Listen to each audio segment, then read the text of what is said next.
నమస్తే సార్. నమస్కారం.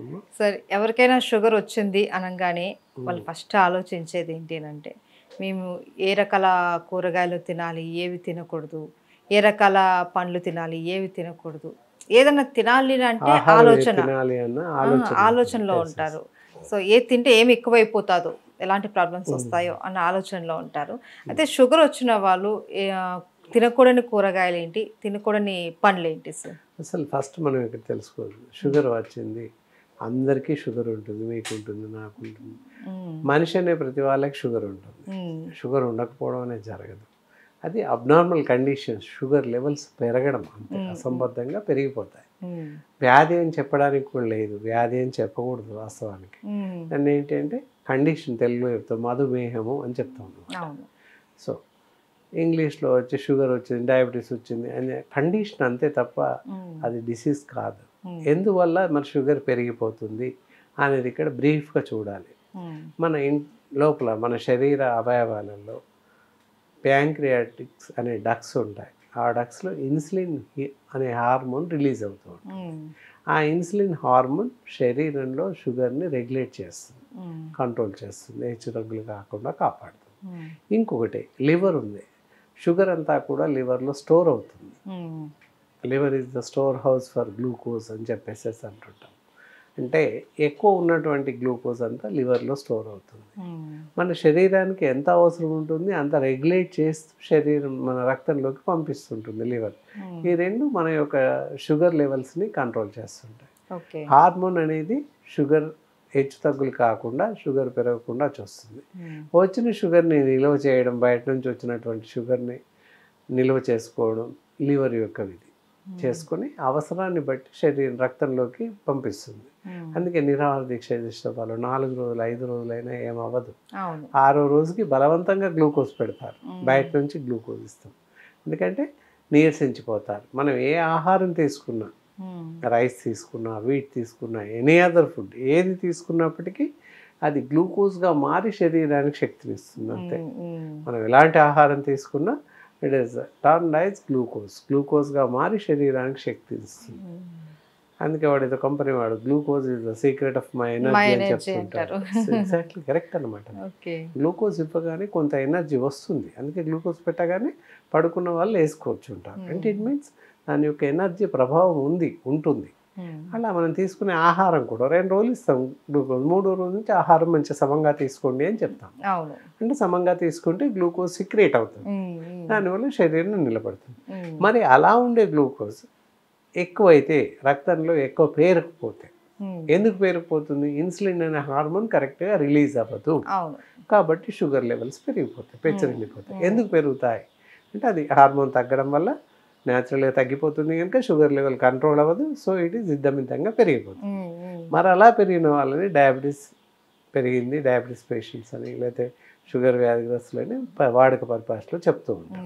సరే, ఏది ఏమైనా షుగర్ వచ్చిన వాళ్ళు ఏ ఆహారం తినాలి, ఏ ఆహారం తినకూడదు అనేటటువంటి 1,00,000 ప్రశ్నలు జనాల ముందు ఉన్నాయి. ఎంత చెప్పినప్పటికీ ఇంకా అపోహలు, ఆలోచనలు ఉన్నాయి. కొంతమంది భోజనం పూర్తి మానేస్తారు, కొంతమంది ఒకే టైప్ రైస్ తింటారు, కొంతమంది పళ్ళు ఏం తినాలి అని పళ్ళు మాత్రమే తినేవాళ్ళు ఉన్నారు. అలా కాకుండా సమంగా భోజనం చేయాలి. ఎలా భోజనం చేయాలి అనేది ఫస్ట్ పేషెంట్స్కి తెలవాలి. డయాబెటిక్ పేషెంట్స్ ఉదయం అల్పాహారం ఏదైనా తినండి, టిఫిన్స్ ఏవైనా, ఇడ్లీ తినొచ్చు, వడ తినొచ్చు, పూరి తినొచ్చు, ఏవైనా ఉప్మా తినొచ్చు, రవ్వ ఉప్మా, జొన్న ఉప్మా ఏదైనా మేబీ తీసుకోవచ్చు. మధ్యాహ్నం రైస్ తీసుకోవచ్చు, రకరకాల రైస్లు వాడుతున్నారు, మామూలు రైస్ కూడా తీసుకోవచ్చు విత్ వెజిటేబుల్స్, అన్ని రకాల వెజిటేబుల్స్ తినవచ్చు. నాన్ వెజిటేరియన్స్ అయినట్టయితే చికెన్, ఎగ్, ఫిష్ తినవచ్చు టిఫిన్లో కానీ భోజనంలో కానీ. మటన్ మాత్రం ఎవరూ తినకూడదు. నాన్ వెజిటేరియన్స్ ఎవరైనా మటన్, ఫ్రాన్స్, రొయ్యలు, ఎండు చేపలు తినకూడదు. ఇక నైట్ డిన్నర్ విషయానికి వస్తే మళ్ళీ అల్పాహారం మాత్రమే తీసుకోవాలి. అక్కడ వీట్, గోధుమతో కానీ జొన్నతో తయారు చేసినవి కానీ ఇలాంటివి తీసుకోవాలి రాత్రి. ఈ విధంగా ఆహారం తీసుకున్నట్లయితే షుగర్ కొంతవరకు నీలకడగా ఉంటుంది. ఇక పళ్ళు అదంతా సప్లిమెంట్ అనమాట, ఇది ప్రధాన ఆహారం. పళ్ళు సప్లిమెంట్ డైట్. ఆహారం తీసుకుంటూనే పళ్ళు తినాలి, అంతేకాని పళ్ళు తింటూ ఆహారం మానేయకూడదు. అందరు చేస్తున్న తప్పదే. అయితే షుగర్ వ్యాధిగ్రస్తులు ఎలాంటి పళ్ళు తినాలి, తినకూడదు, ముందు ఏవి తినకూడదు చూస్తాం. ఓకే. చూస్తే ఏంటంటే ఇది అరటి పళ్ళు, మామిడి పళ్ళు, పప్పాయ, సపోటా, ఆ, తీయని ద్రాక్ష, ఇవి అస్సలు తినకూడదు. కంప్లీట్ అవాయిడ్ చేయాలి. కంప్లీట్ అవాయిడ్ చేయాలి, ఎప్పుడు కూడా తినకూడదు. ఓకే. స్వీట్స్తో పాటు ఇవన్నీ అవాయిడ్ చేయాలి. వాటర్ మిలన్ తినొచ్చు అని చెప్పాము ఇంతకుముందు, కానీ ఇప్పుడు తినకూడదు. ఎందుకంటే దానికి ఏదో రకాల రసాయనాలు కలుస్తున్నాయి, ఇంజెక్ట్ చేస్తున్నారు పళ్ళకి, కనుక తినకూడదు. ఏ మనిషి తినకూడదు, నాట్ ఓన్లీ షుగర్, ఏ మనిషి తినకూడదు. రిమైనింగ్ ఫ్రూట్స్, కస్టర్డ్ ఆపిల్ వస్తుంది, కస్టర్డ్ ఆపిల్ మానేయాలి, సీజన్లో వస్తుంది, అది మానేయాలి. తినాల్సినవి చూడాలి. ఇక్కడ యాపిల్స్ తినొచ్చు, జామకాయలు తినొచ్చు. ఇప్పుడు సీజన్ అల్ల నేరేడు పళ్ళు వస్తుంది, అల్ల నేరేడు పళ్ళు ఇంకొక 1-2 months వస్తాయి. విరివిగా తినొచ్చు, 2 రోజులకు గుప్పడి తినవచ్చు. తినవడం వల్ల షుగర్ నార్మల్ స్టేజ్కి వెళ్తుంది. యాజ్ ఎ రిజర్వేటివ్ కొంత పనిచేస్తుంది శరీరంలో. దాని యొక్క వాల్యూస్, పోషణ శక్తి శరీరంలో ఉండిపోతుంది. ఉండిపోయి షుగర్ని కొంతకాలం పాటు కంట్రోల్లో ఉంచుతుంది, ఇబ్బంది ఉండదు. అలా ఈ సీజన్లో దొరికేటువంటి అల్ల నేరేడు పళ్ళు విరివిగా తినవచ్చు. ఇంకా మిగతా ఇందాక చెప్పినట్టు జామకాయలు, యాపిల్స్, తర్వాత నల్ల ద్రాక్ష, ఇవి తినొచ్చు. అయితే సార్ కూరగాయలు ఏమైనా ఉన్నాయా సార్? కూరగాయలు ఆల్మోస్ట్ అన్నీ తినొచ్చు, ఎక్కడ ఏ కూరగాయలు మానేయాల్సిన అవసరం లేదు. ఈవెన్ దో క్యారెట్ కూడా తినొచ్చు. అందరూ అనుకుంటారు క్యారెట్ తీపిగా ఉంటుంది, షుగర్ పెరుగుతుందేమో. బీట్రూట్ తీపిగా ఉంటుంది, పెరుగుతుందేమో. లేదు, it will be improve ice, blood improve చేస్తుంది, కెరోటిన్ ఇంప్రూవ్ చేస్తుంది, కంటి శక్తికి పనిచేస్తుంది, ఒంటి శక్తికి పనిచేస్తుంది, స్కిన్ డిజార్డర్కి పనిచేస్తుంది, ఇవన్నిటికీ పనిచేస్తుంది క్యారెట్, బీట్రూట్. కానీ కనుక అవి కూడా తినవచ్చు. ఓకే. అయితే సార్ కొంతమంది అంటూ ఉంటారు, అరే నువ్వు స్వీట్స్ ఎక్కువ తింటూ ఉంటావు, నీకు షుగర్ వస్తుంది అని. అంటే షుగర్ లేని వాళ్ళు కూడా స్వీట్స్ తింటే, తీయని పదార్థాలు ఏమైనా తింటే షుగర్ వచ్చేస్తుందా సార్? రాదు. అంత అపోహనా? అపోహ మాత్రం. ఏంటంటే ఇప్పుడు ఒక 100 grams స్వీట్ తింటాం, మనకెంత 80 to 120 milligrams per liter ఉంటుంది మనకు జనరల్గా బాడీ రక్తంలో. అలాంటిది మనం 100 grams స్వీట్ తిన్నామంటే 100 milligrams అంటే 1000వ వంతు. అలాంటప్పుడు ఇద్దమిద్దంగా షుగర్ పెరిగిపోవాలి. అలా ఎప్పటికీ పెరగదు. ఇందాక చెప్పాను కదా, హై షుగర్ మనకి శరీరంలోకి వెళ్ళగానే గ్లూకోజ్గా మారి లివర్లో స్టోర్ అవుతుంది, అంతే తప్ప రక్తంలోకి రాదు.